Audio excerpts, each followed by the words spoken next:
Hey everybody, it's Rajesh here. And Tane here. Welcome to our podcast, Baskets of Knowledge, Chats with a Difference. In our podcast, we invite guests from around the country and around the world to talk about how they got to where they're at the moment. It's about a journey, it's about an experience, it's about their life. Kia ora koutou, everybody. Welcome to another episode of Baskets of Knowledge. And ironically, this is our first recording of 2025. So Happy New Year to all of you that are joining us for the first time. And for those of you that are regular listeners, welcome back. For those of you that are new, hopefully you enjoy what we're going to be sharing with you today. As always, I like to share a bit of a learning that I've had over the last few weeks. And one of the big things that I learned or read about the last week was I read a quote somewhere saying that when we watch TV series or we read books about people going into the past, we always worry about how they're going to change the future in a negative way. And then the quote changed and said, but how many times do we think about how we can change the present to affect our future? And that got me thinking about, why do we always focus on the past when we can think about the present, how that affects our future, and be more mindful of things that we do in the present to affect the future. So that got me thinking about that. So have a think about that and what that means to you in your world. There's no right or wrong answer. It's just a thought that I'd love to put out there. Tani can't join us today. He's away doing some coaching with the South Island team in Invercargill. So he's away doing that there. The sunshine, I think, down there. Maybe, I don't know. But I'm really excited and really, I guess I'm buzzing to acknowledge and invite our guest today and introduce our guest today. This is someone that they don't know this yet. I'm just going to tell them right now. This is someone that I have been following for a while on the socials and on LinkedIn and just the content that they produce. And a few months ago, one of my friends introduced me to the product that they have. And I was like, no, what is this crazy product? And I had a taste of the crazy product. And I say crazy because it was crazy delicious. It sounds not delicious, it sounds unhealthy, but it's amazing. And then a few weeks ago, I actually got to meet Nick, the co-founder at the pop store in Auckland, and that was really beautiful.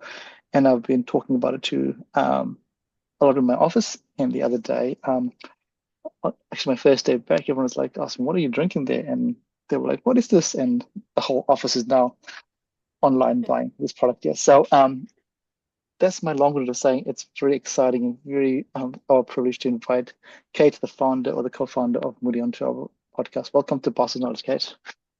Thank you so much. And thank you for that introduction. I feel like you need to be getting a kickback on all these sales you're making for us. Thank you. It's pretty No, good word.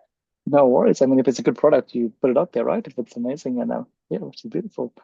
Kate, I know I introduced you just a little bit at the start there, but I'd love for you to tell our listeners who you are at this point in time and who is Kate and what is Kate doing on January the 24th, I guess. Yes. So I am a founder, entrepreneur of a mental wellness supplement brand, Moodi, which is the maker of those crazy products that you're talking about. My background is that I went to university. I always wanted to be an entrepreneur, but I thought I better get a university degree first, have a bit of a plan B, earn some money, get some skills. I studied law and business. While I was at university, I really found my passion was for elevating women, and I wanted to do that kind of full time when I left my studies.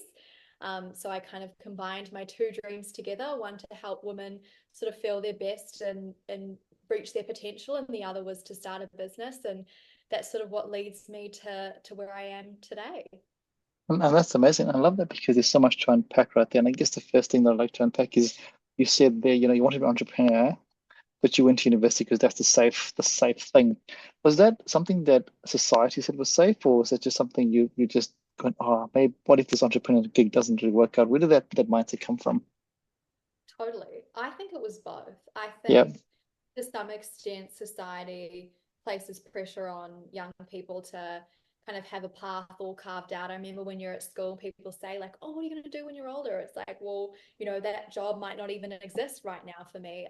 So I do think there was that pressure, but I also think for me personally, I was definitely someone who was very risk adverse.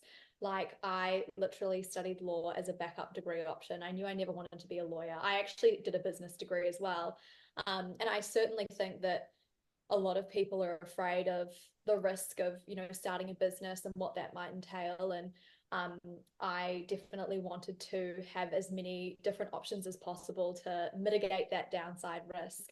But I think where that really shifted for me was in my last year of university, when I could have decided to go down a corporate route, which would also have been the safer option, and done that first. But something in me just, pivoted towards entrepreneurship. And I love that because, we a lot of young people out there, wherever they're in the world, have this pressure that they have to go to university, get a piece of paper because it's the right thing, the right, very common things to do. And then what we find a lot of times is your gut instinct comes out in your third year of your degree or your fourth year of your degree. Actually, I want to shift and do things. Some people do, like yourself, and some people don't, and they realize that later on. So it's really awesome to hear that. And you mentioned something that's really interesting for me. At that point, you're risk averse, and now you're an entrepreneur where there's risk. How does Kate of today think about that? I know. Well, it's definitely been an evolution in terms of my comfort level with risk. When I was younger, very risk averse, wanted to play it safe in terms of my career. And I think what happened for me is I realized it was kind of holding me back. And I had these dreams, and I probably knew I was like capable of executing on them. But my biggest fear was failure. And that's really where the risk came in, is like starting a business is inherently risky. But I'm a big believer in, no risk, no reward. And for me to be able to live my dream, live a life and work that's aligned to my purpose, then I had to take risks. And I've had a lot more, I think, exposure to risk. It's one of those things, the more you do it, it's like a muscle, the more comfortable you become. I'm making decisions now every day that 3 years ago I would have been stressed to even think about having to comprehend that information and make a big call like that. So I do think your appetite for risk can increase, and just because you're someone who is afraid of, maybe it's failure or something else, it doesn't always have to be like that. I love that because you said it's a muscle. The more you do it, you don't. It's not whether you get better, not just get you tackle it very differently. Your mindset changes about this is actually something that I can grow from and learn from.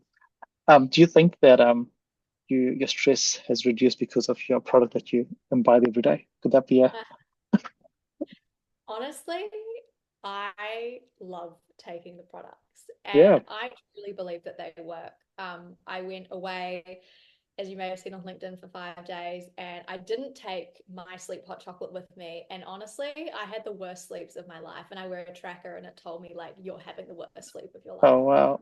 thank you. I know. I just need to get home and have my sleep hot chocolate, and now it's fantastic again. And that's like the only common denominator. It's the least stressed I've ever been. I was on vacation, fully unplugged, having the worst sleeps of my life Isn't that without the. crazy? How I know. crazy awesome is that? And that your product does so well, and for you as the founder, you go, wait a minute, what's going on here? How Yeah. awesome! And if we think about going back a little bit, so I'm going to pick on the stress topic again. You spoke about, and I've read some in a lot of the stuff that you've written, that when you were studying, it was the juggling all the things that you realized actually my mental health is not coping here, and you were taking all the supplements. When did you realize that actually, hey, this supplement stuff is not really working for me, but I need to figure out what works for me? Was there a Yeah. tipping point for you? Was there a point that was actually this is not me?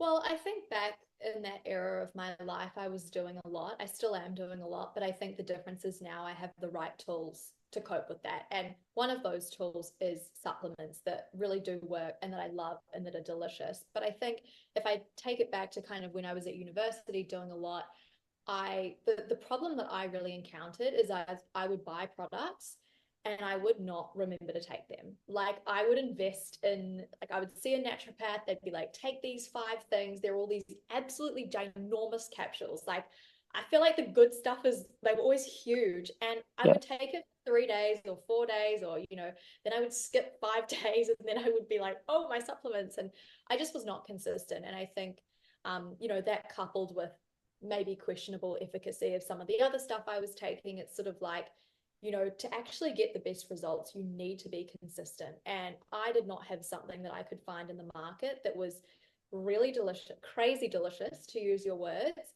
but also worked, because often brands will kind of go down one route or the other, really efficacious, ginormous, gross tasting aftertaste capsules, or like maybe delicious powders with a sprinkling of botanical ingredients that aren't really going to move the needle. So that's really the predicament I found myself in.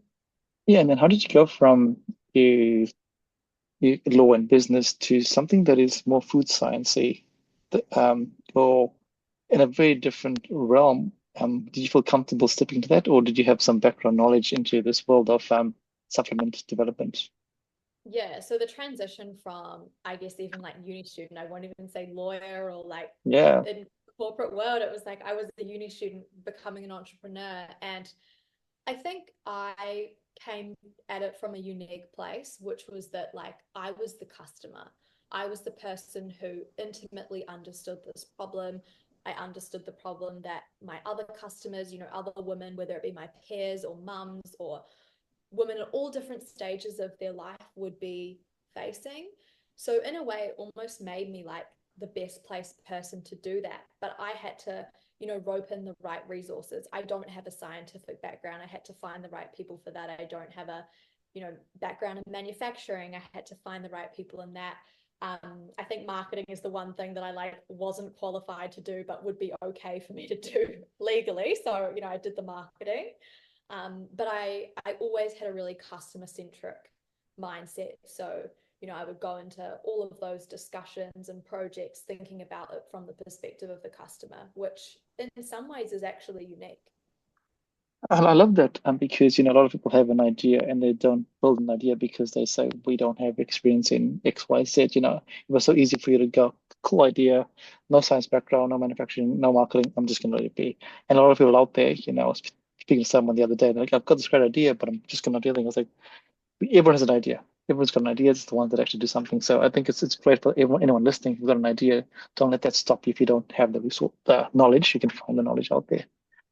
But there's another part of you that is really interesting to me is the fact that, and you mentioned this as well at the start, is your affinity to mentor young women. How does that play into your wheelhouse? I read quite a bit about you, and that's something that you really that was your thing that's at that point in time. What is that what is the driver for that there? Yeah, I think you're right. Like it's definitely a fundamental part of who I am is like championing and elevating women generally. Of course, now with Moodi, that plays out more in the context of like empowering women to feel their best so that they can achieve whatever it is that they put their mind to. But before Moodi, it was more in the context of elevating young women in their careers, and promoting diversity in historically male dominated sectors, or even encouraging more intersectional diversity within women in certain sectors. And I am so passionate about that. I think I was very lucky to have incredible opportunities as a young person in New Zealand in terms of education and exposure and resource. And I just feel like I wanted to pay that forward to other women. When you are involved in programs that I was involved in, you get to actually meet people who have the most inspiring stories and they show incredible resilience and determination. It's hugely inspiring and it makes you just want to like open doors for these people so that they can achieve what they are, you know, fully able to do. And I hope that in my lifetime I play a small part in helping that for other women.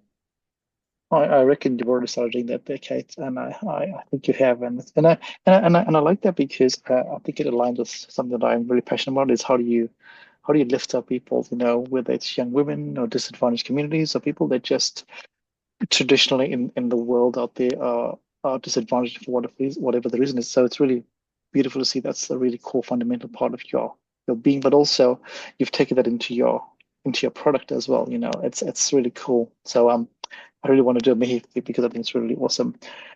Um, and as you start developing your journey, how do you pick these delicious products? I mean, I'm going to use the word crazy delicious because for anyone that's listening, I'm going to tell you this quite a funny story. So the other day when I was in the office, I have the matcha green tea, the coconut one in the office, and one of my colleagues is a matcha, like she's a guru. She's been doing, and she was like, "Hey, Prajesh, what are you drinking there?" I was like, "Oh, I just told her the product."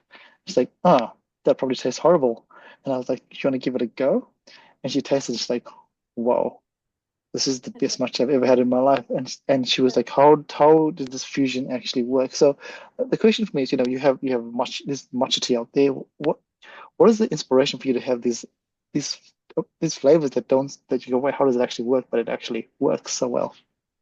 Yeah, well, thank you. I'm so happy that she liked it. I guess in terms of the products, again, I come back to the customer. Like, we're so driven by what our customer wants. We know our customers so well. Whenever we're thinking about making a product, we ask the customers, like, what do you want to see? Even let's take matcha coconut as an example. Like, we got people to vote. Do you want plain matcha? Do you want matcha vanilla? Do you want matcha coconut? Like, and then every time we launch a product, we try and get a lot of feedback on that. So we're trying to understand, like, how much do people like the taste? How much do people like the level of sweetness? Do people notice the benefits if we're doing a new active ingredient? And we completely like test and iterate based on that feedback. So your customers will tell you they're your worst critic, but your best supporter. And I think we really listen to what they say, and often that just brings us to a place of having a crazy good tasting product, because it's really been developed in collaboration with the customers. And I have to say, I saw that in the pop-up shop when I visited, and all yeah, as I was just watching and talking to them, like every single customer felt like they knew you or knew the product, knew the person, and it was really interesting. Like they're like, "Oh, I've never met you before, but my name is blah," but I feel like and it's really so. When you say that you listen to the customer, that was so visible. In that, some people say we listen to our product customers, but you never see that there. But so I just want to say that that was really, really obvious, and so it was really beautiful to see. But I also want to talk, we've spoken how amazing it is, but life comes with challenges. What is one of the biggest challenges that you had as you started? I guess there's two things, as a young person getting into the space here and an entrepreneur, I guess, with the specific kind of product. So there's two questions there really. Yeah, so starting with the first one as like a young person, maybe, had an idea to start a business and then has to actually put that into action. I do think that developing the mindset of, being willing to face whatever your fears are, for me, that was failure, take risk, back yourself. I think that's a huge one. And actually having the confidence in yourself to do it, because you generally will have to foster that innately, because the people around you typically will be like, you're absolutely crazy. Um, and so for me, it was like coming from a place I wasn't even sure that, I had the skills and the knowledge and the confidence to do it. And then actually putting one foot in front of the other and taking an idea from what it was into reality. That was really hard. Even I remember transferring it was $400 from my bank account to the business bank account to buy like a little bit of accessories. It wasn't even the product we made.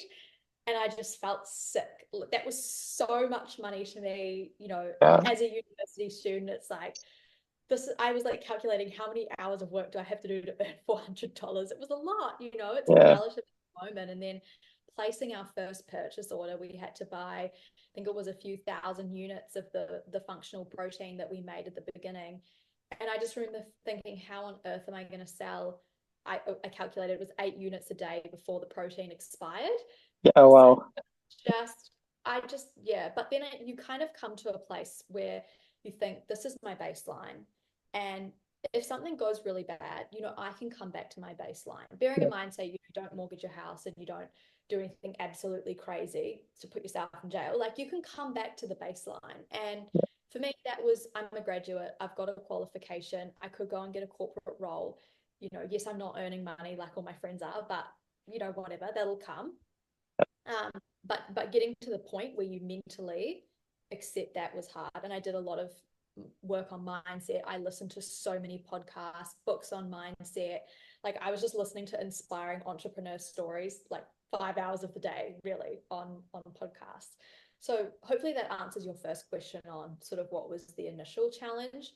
I think now the challenge for me is, how do I grow as fast as the business grows?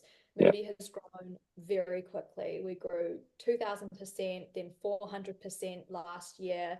So, your business only grows as fast as you grow. I've had to go from being just a founder with a co-founder to now being a leader with a team of 14 people, and who knows what it'll be like at the end of this year. So, that's a lot of sort of personal development, professional development that you have to go through as, a 26-year-old to be able to be performing at that level.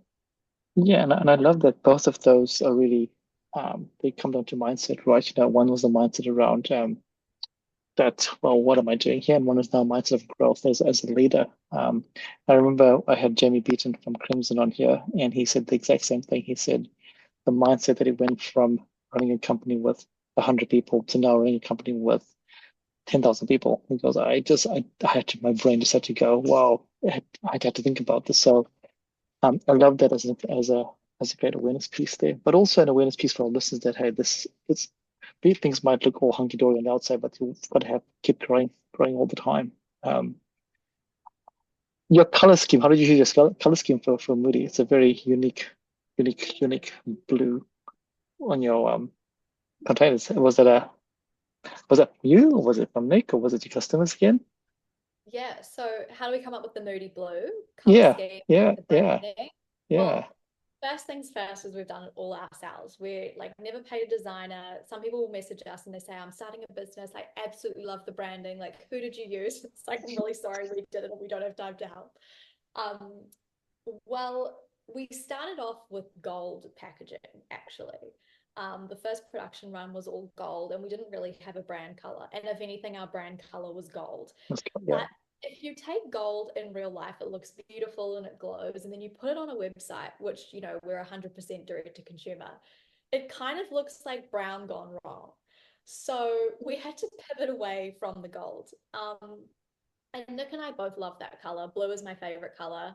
I think it's Nick's favorite color, and we just call it Moody Blue. I think it works so well. It's kind of calming, but at the same time, it's sort of energetic, and it's not too feminine or masculine. It's somewhere in the middle, and yeah. yeah, we really love it. I just like it. But it's such a unique color when you see the color. It just stands out. It's just a really cool color. How did you choose the name Moody? Where did that come from? Yeah, so a friend actually came up with the name. It's Yeah, their gift to us forever. We'll be forever brilliant. grateful for that friend. Yeah, There was a lot of brainstorming, like hours and hours, just thinking of names, thinking of concepts, and when they said it, we just knew that was the one. yeah, because it just rolls off the tongue, and it just seems like how could there be any other name? Yeah, Totally. Yeah. beautiful. One of the other things I noticed in your growth is that you had some experiences to go overseas and speak at a was it an accelerator thing a few years ago? What is that experience like for you as a young person in that beginning stage of the entrepreneurial journey? Yeah, I mean, I had a lot of incredible exposure in my first year of entrepreneurship. I won a global award with EY while I was at university, and part of the opportunity that I got was to go and work overseas with them in London and the US. And I actually structured all of my experience and program around what the work is that they do for entrepreneurs. So they've got Entrepreneur of the Year, which is a big program in New Zealand, a big program globally. They've got similar programs for female entrepreneurs. And so I was able to go to like the Women in Business conference in the US with EY, who's one of the main sponsors. I went to the Entrepreneur of the Year Awards in the US, which is a conference that's 3 days. They invite the most incredible business leaders and thought leaders to come and speak at that. So I got all of that exposure in my first year. And after going to the it's like the women owned businesses conference in the US with EY, I saw that they had, as part of that conference, a program for young female founders who just left college or were still studying to pitch their businesses to judges. So the following year, I applied for that program, and I ended up placing in the pitches, and I was the only person they've ever accepted from outside the US. Oh And wow. it was incredible because, I was pitching to someone on the board of Accenture and someone from Google and someone from Apple. And to have that validation from, the dream, everyone's dream, I think, is from New Zealand to make it big in the US, to have Yeah, that was really cool. that is really awesome and really inspiring as well. And is your product available around the world, or is it still a New Zealand product? Yeah, so we make it all in New Zealand, but it is available internationally. For us, our main countries are New Zealand, Australia, and the US, and we'll continue to try and scale in the US. It's a big sparkly market for us that we really want to tap into more.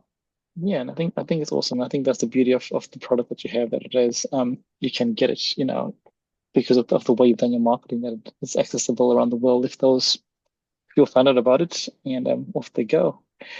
I want to ask you about you though, Kate. How do you look after yourself as an entrepreneur? At the start you said, it's all go. Um, what do you do for you? How do you, I know you're gonna go to yoga in a bit, but yeah, because it's all go for you and you've got lots of things to juggle there. What is Kate's time like?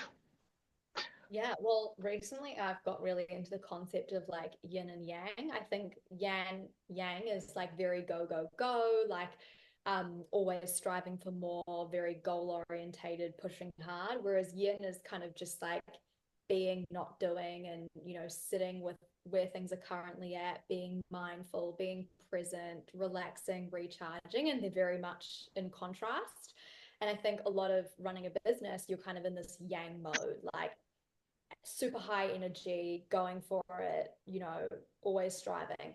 And in my downtime, I really try and carve out space to be in this yin mode. So whether it's like yoga, meditation, exercise that's like not too strenuous, being just present with whatever I'm doing, whether it's like watching the other day I was watching the sunset and I was talking to my sister and I just like, this is such a beautiful sunset, and I just couldn't stop looking at it. And I think a lot of what we do in the business world is we lose the beauty of just everyday life, being outside, listening to the birds. I know it sounds so cliche, like looking at the ocean, just finding contentment and satisfaction with just how things are. And, in business, you always want the next big thing. So I try and really balance that out. And I think for me, mentally, that's been amazing, because otherwise all of the work and that just can consume your life, and it's too much of a good thing is a bad thing.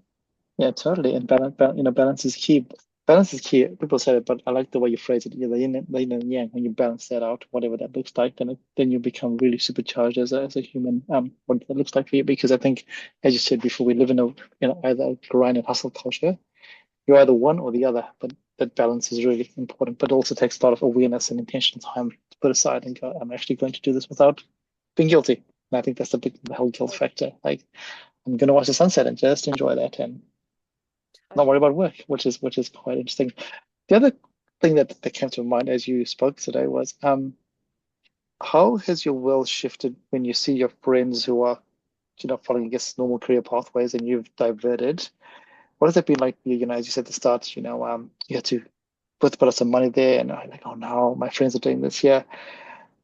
Was it lonely at the start for you when you're seeing your friends doing that stuff, or were your friends just super supportive? And I asked that because I I think of the context of when some people go like, oh, what are you doing? We don't want to be associated because what a crazy idea. We're just going to live our world. Look at Kate over there; she's doing her whatever she's doing. Question mark. What is that like for you, or was it really beautiful?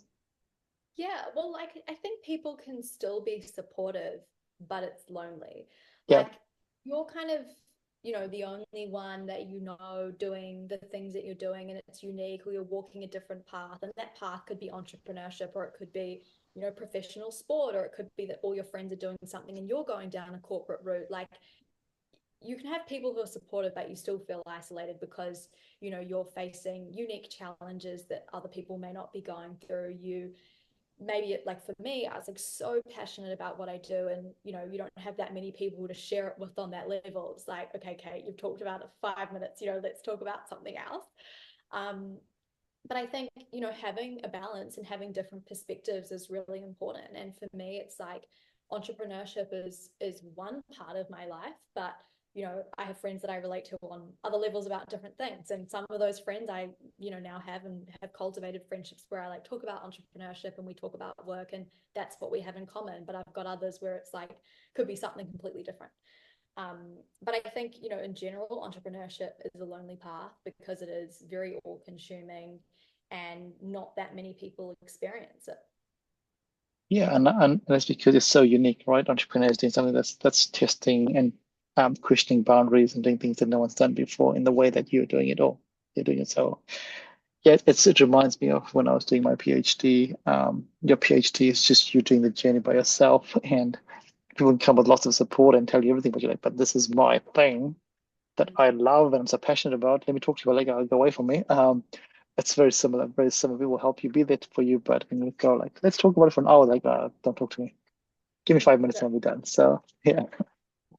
Um, and I really love this narrative that you have about, mindset and context of conversations, which is really, I think that's encompassing with all parts of life. Um, we spoke about the challenge. What is one of the biggest highlights you've had in this world of entrepreneurship for you as a young person?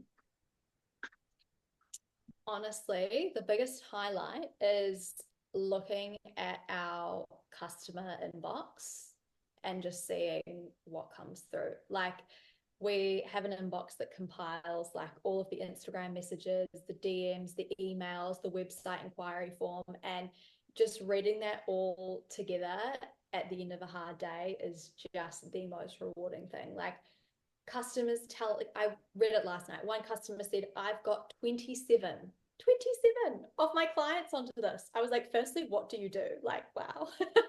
But secondly, I was like, thank you so much. That's amazing. Or like, someone told me a funny story about how they got given 3 of our new pre and probiotic sodas for free. And we were asking them for their feedback. And they said, I'm so sorry. I don't have any feedback to share. The builder who's 22 doing my home renovations tried one because I gave it to him. And he said it was so good. He then drank the others without me knowing.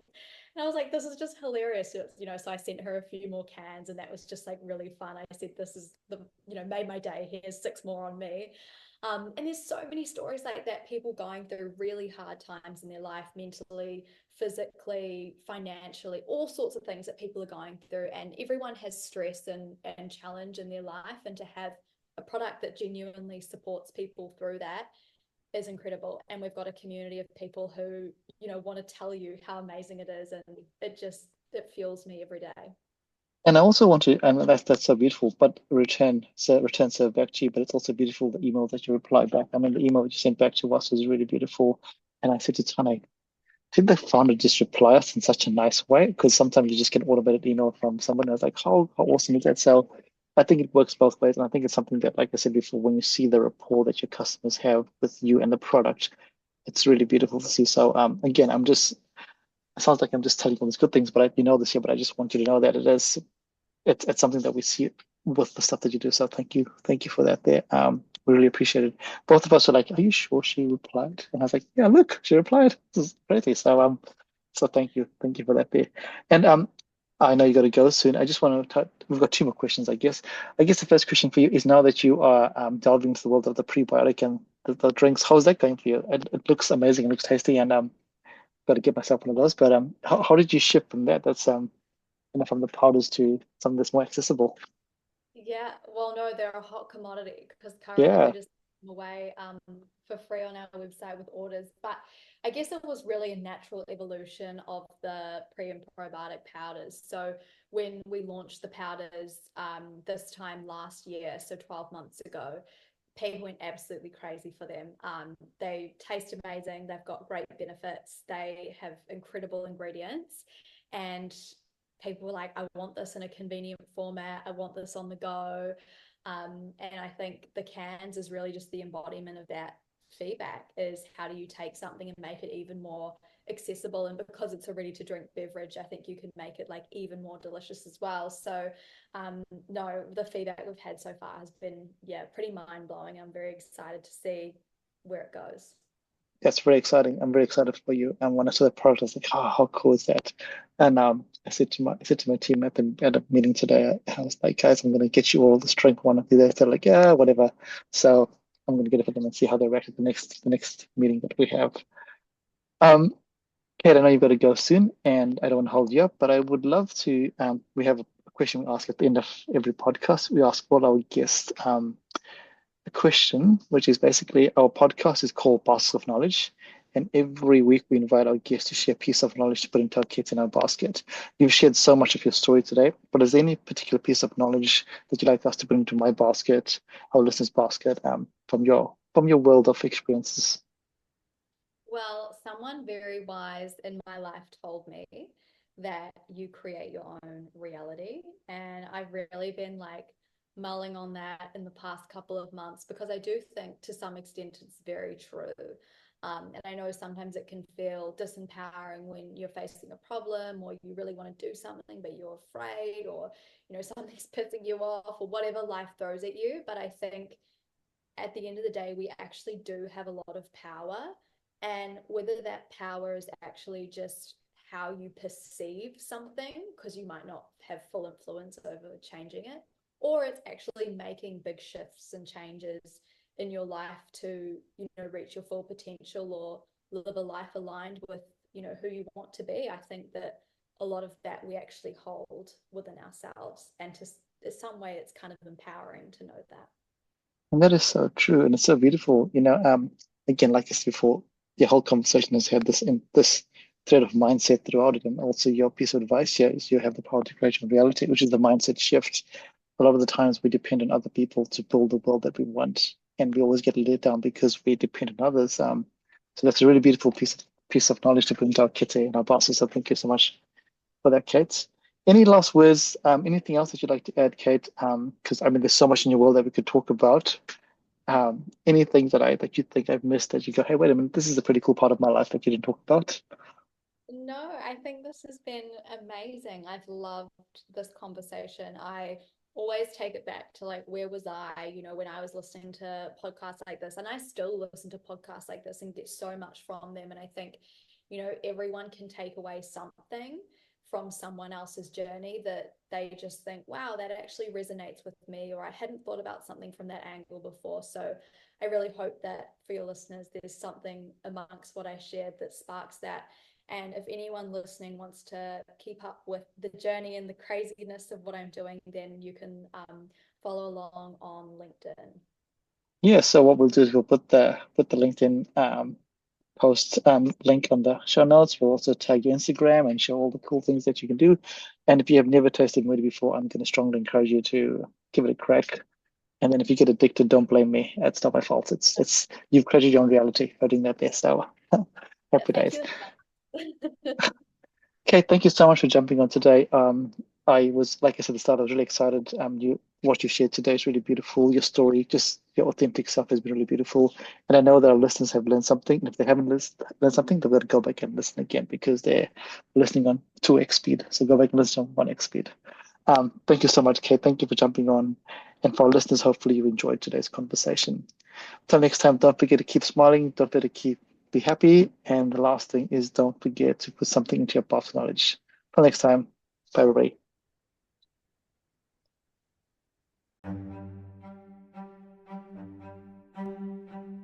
Thank you for listening to Baskets of Knowledge.